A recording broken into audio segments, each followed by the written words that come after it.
be a breakout year for those two?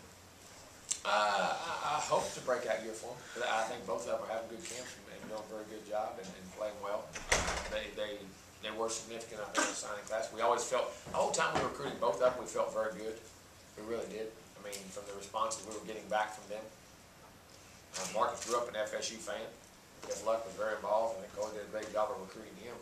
So, but from that, I hope they have breakout years. They're actually having very good camps. I've been pleased with the camps they've had so far. And, they're good football players.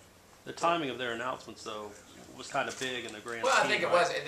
We always felt we were going to get them. Right. But I think when they announced it, it happened to do with it coincide with the change and the things that happened. And then, but I think that happened anytime. Just like last year when Carlos Williams decided early in the significant, name he had. I think when those kind of guys say they're coming to your program, it brings awareness from others. Because the thing about players today, which is, I mean, they know each other. I mean, they didn't like recruiting 15 years ago. I mean, the only time you ever saw who you may get on the class with if you happen to be on a visit with them. Now they're at 707 camp together, they're at that camp together, they're at All-Star camp together, they're at that combine together, they're at this combine together, they're at this picture taking thing. I mean, and then their Facebook and Twitter, and I mean, those kids know. You know what I mean? They know each other as well as some of the guys on their own team sometimes.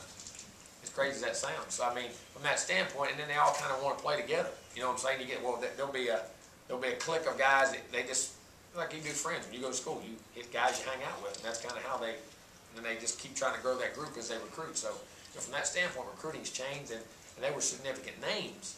So in turn, just like Carlos was last year, just like James Wilder was, just like whenever significant guys who are high-profile guys get that, they kind of tend to drag other good players with them. Is it time for an early signing period? Yes.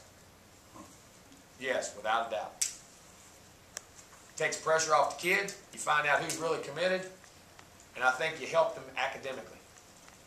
Well, they ain't fielding 12 calls a week for 45 minutes Monday through Friday. They got ready for a game, trying to study for school, trying to get their academics up, trying to take an ACT and SAT and all those things, getting all that, and it saves you financially as an institution.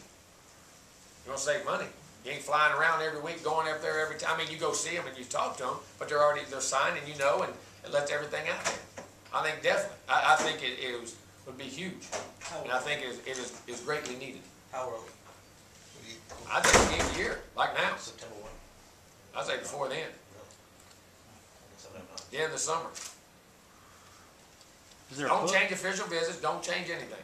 Because even if you get a kid, you hear a kid in July says I'm going to sign next year, you still got to stay on because you're. Yeah, you still got to call every time. You got to stay in time. Which I don't want to change the communication. You got to keep that open line. But the visiting and all that, and it lets you to concentrate on the rest of your class. Lets him do it, and more importantly, it helps the kid. The family is set in where they're going and what they're doing. They don't, and then think about financially. That kid, if he keeps getting recruited all year, I'm gonna go to that game, and that game. Financially, for them, his high school coach saying, it'd be better. It's over with. I ain't got to deal with it. He knows where he's going. Now we can play our season. You know what I mean? I feel for those guys. I really do. And how you do it, and then your travel with them. That they can concentrate on school. They can get back to a normal life. They can get in a routine.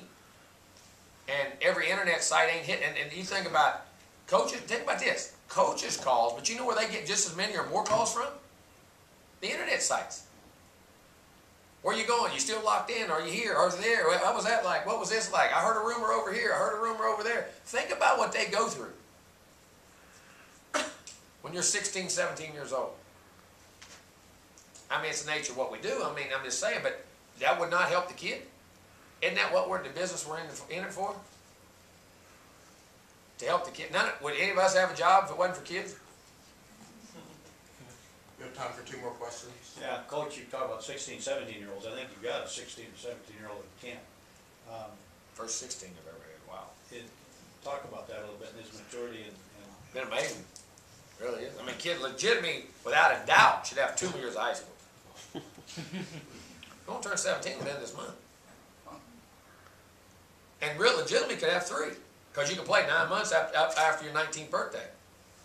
He could be just going to be a sophomore in high school. And what have you seen so far? Heck of a player. Smart, athletic, going to really good, and they're battling guys. I mean, I think he has great potential. Is there such thing as being too young for college football? I just think body-wise, maturity. I mean, he can handle it. There's no doubt. There is no doubt.